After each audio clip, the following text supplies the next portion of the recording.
So next in this chapter, we're going to start looking at the subscripts in a compound in terms of moles instead of individual atoms. So let's take, for example, CO2. To make CO2, we need one carbon atom for every two oxygen. So we could write something like, for every one carbon atom, we need two oxygen atoms.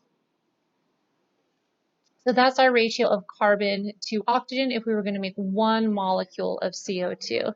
On a larger scale, if we were to do this same thing, we could turn this into moles. So again, since we're just looking at numbers of objects, we can look at absolute numbers of objects, like one atom or two atoms, but we can also look at a larger scale and call it, for every one mole of carbon, we need one mole of oxygen, or excuse me, 2 moles of oxygen atoms. So the ratio is the same, but now we're talking about having a whole entire sample of CO2 that's on a much larger scale. So a good way to look at this is to use a common object that we're familiar with. So I chose an elephant for this. So consider the elephant, and we're going to build the following ratios. Okay, so let's take a look. We want to look at the ratio of trunks to legs in an elephant. Okay, so we have one trunk and 1, 2, 3, 4. So for every one trunk in an elephant, we need 4 legs. Okay, so this is looking at kind of the parts to the whole entire elephant. So we can also look at the ratio essentially of parts to the whole entire thing. So this one's asking us the ratio of elephants to eyes. So to make one elephant, we need 2 eyes to do that. So for this part here, we looked at part to part. Like in our previous example, we looked at carbon to oxygen, but we can also look at parts, like eyes here, to the whole entire thing. So this is going to be the same thing that we're going to do with compounds in the example below. Okay, so using our elephant ratios, how many trunks are present when a group of elephants has 60 legs? And how many elephants does that represent? Okay, so we're going to have our 60 legs, and we want to know how many trunks are present. So we have our ratio up here of trunks to legs. So we want legs to cancel, so we're going to put that down here. So for every one trunk, there are 4 legs. Okay, so how many trunks are present? So if we just look, punch this into our calculator, 60 divided by 4 gives us 15. So there are 15 trunks. Okay, and how many elephants does this represent? So we have 15 trunks. If we use that and build a ratio between trunks and elephants, for every one elephant, we need 1 trunk. So that gives us 15 elephants. So we have 15 elephants there. So this is what we're going to do for molecules as well. We're going to look at the ratio of atoms to the whole thing and the ratio of different atoms together using moles. So let's now look at, not an elephant, but now at a molecule, C2H6O. Okay, so first here, number of atoms in one C2H6O molecule. Okay, so if we look, if we were going to build one of these molecules, we would need 2 carbon atoms. Okay, so we got that from our subscript there. That tells us we need 2 carbon atoms. For hydrogen, we would need 6. So 6H. And then if we look at oxygen, we just need the 1. So 2, 6, and 1. So now the next column they ask us how many moles of atoms do we need for 1 mole of C2H6O. So our numbers are going to be the same, but instead of looking at individual atoms, we're just going to be looking at moles. So this turns into 2 moles of carbon. This turns into 6 moles of hydrogen, and this is 1 mole of oxygen atoms. Okay, so again, still we're looking at numbers of things. A mole is a unit of number, just again, many of them. So now this one here asks us to find the moles of atoms in 0.554 moles of C2H6O. Okay, so we're going to just build some mole ratios here. So 0.554 moles of C2H6O. Okay, so for let's start with carbon. So 2 moles of carbon will give us 1 mole of the molecule. So 1 mole of C2H6O, and that requires 2. Oops, I did this the wrong way. So I put these in the wrong position. So sorry about that. So up here we're going to have our 2 mole of carbon, and down here we'll have our 1 mole of C2H6O. So moles of C2H6O cancel, and for this one here, we're going to take our 0.554 and multiply it by 2. Okay, so for carbon, we need 1.1, we'll call it 1 mole of carbon. Okay, so next we can go with hydrogen. So 0.554 mole of C2H6O. So now we have 6, so we're going to have 6 mole of hydrogen here and 1 mole of C2H6O. So we'll have our 0.554 multiplied by 6, give us 3.32 moles of hydrogen.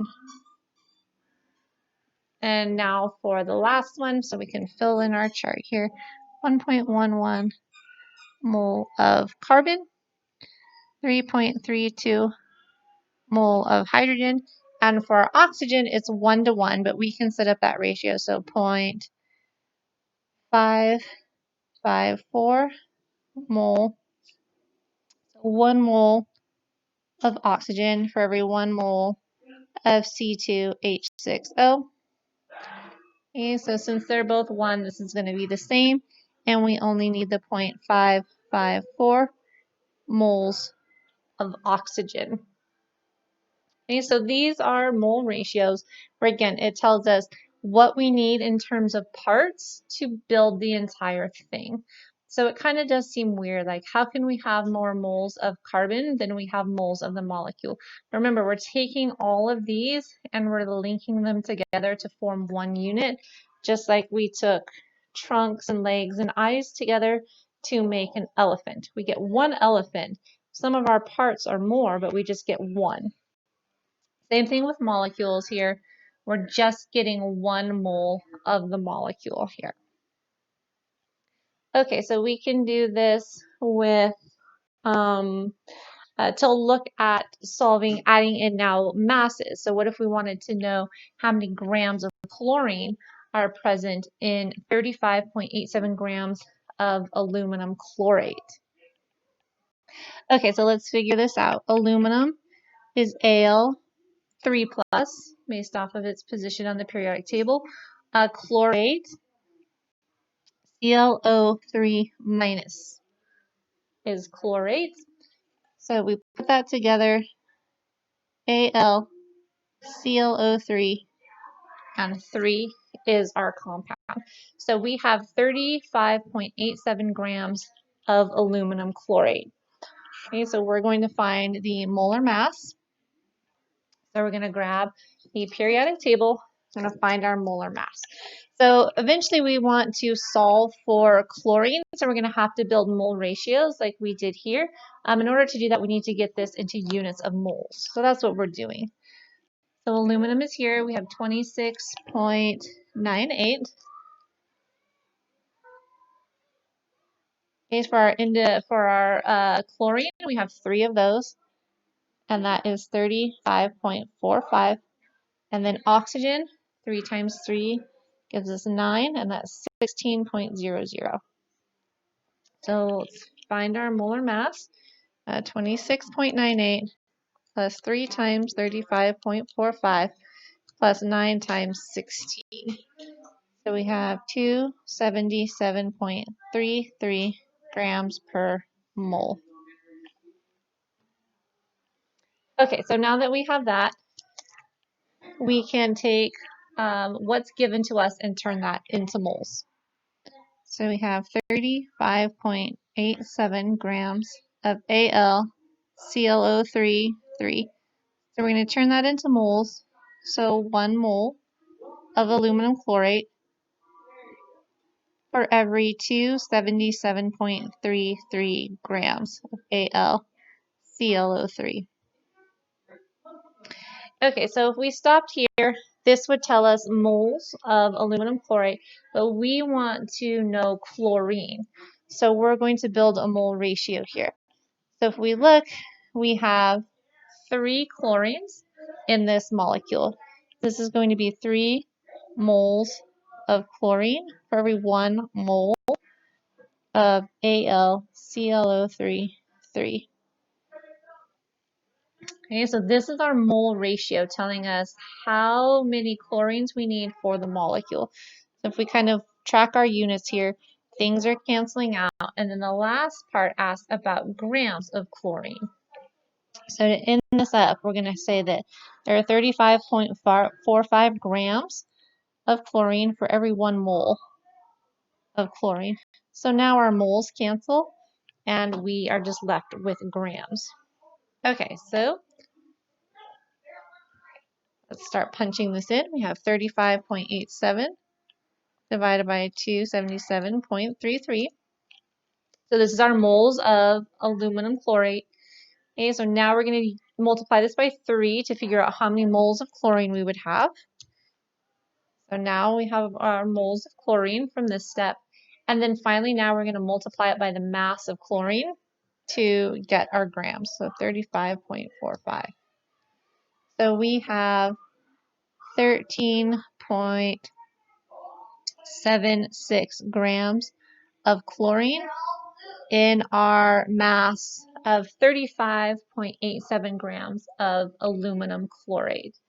So we were looking at the parts, this time in mass, and comparing that to the whole thing. So we used mole ratios for this. We had our mass, we turned it into moles, built our mole ratio, and then turned that back into grams. So that's how that works. So we could have done this another way. So I want to kind of quickly discuss that.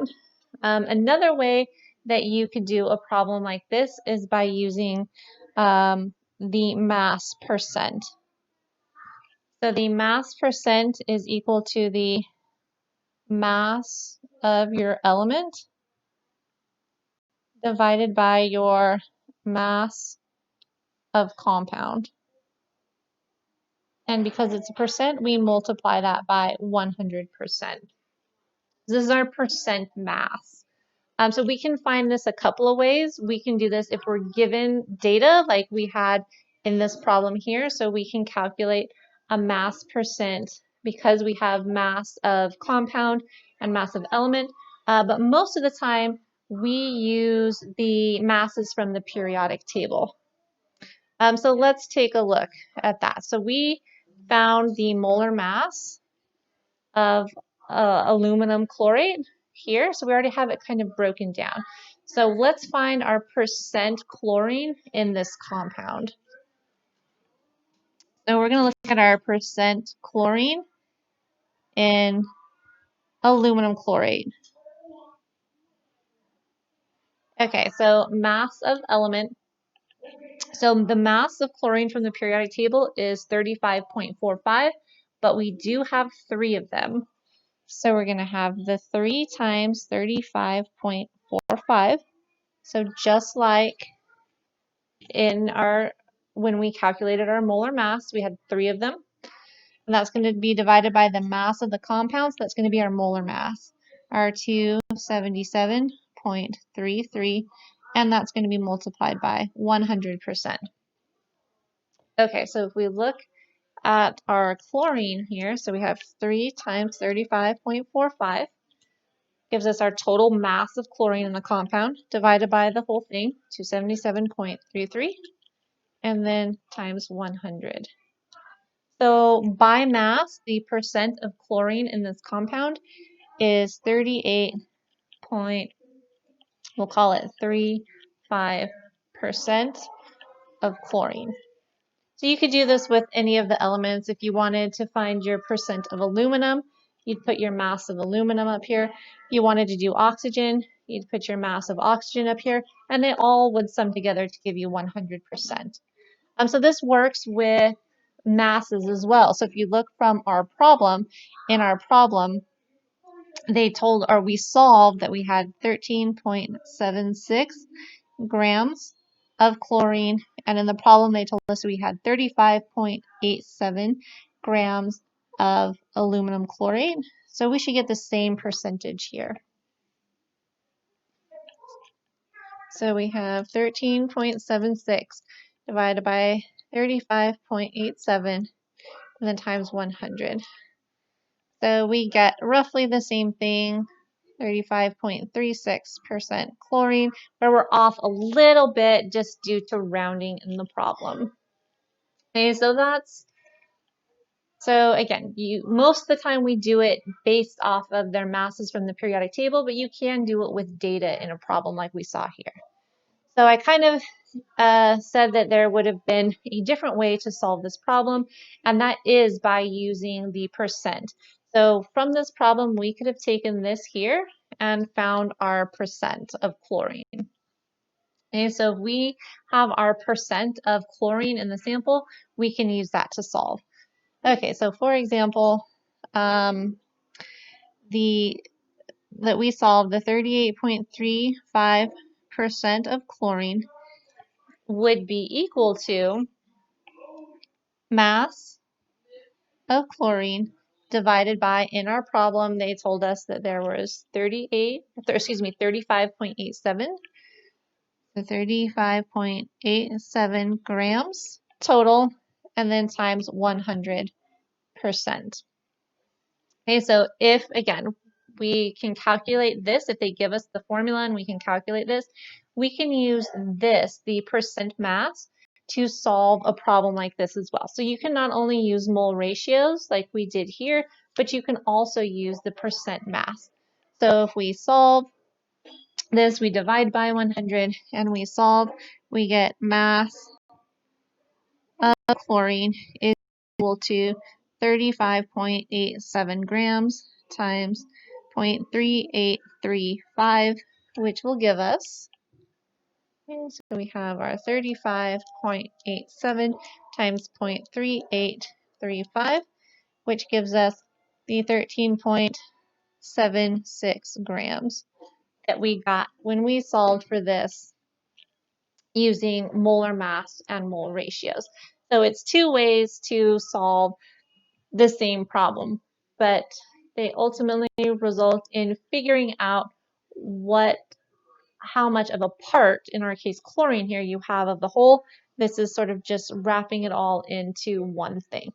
So this one up here is an important one, our percent composition here by mass formula. This is a good one to have and know. We'll use this a few times in this chapter.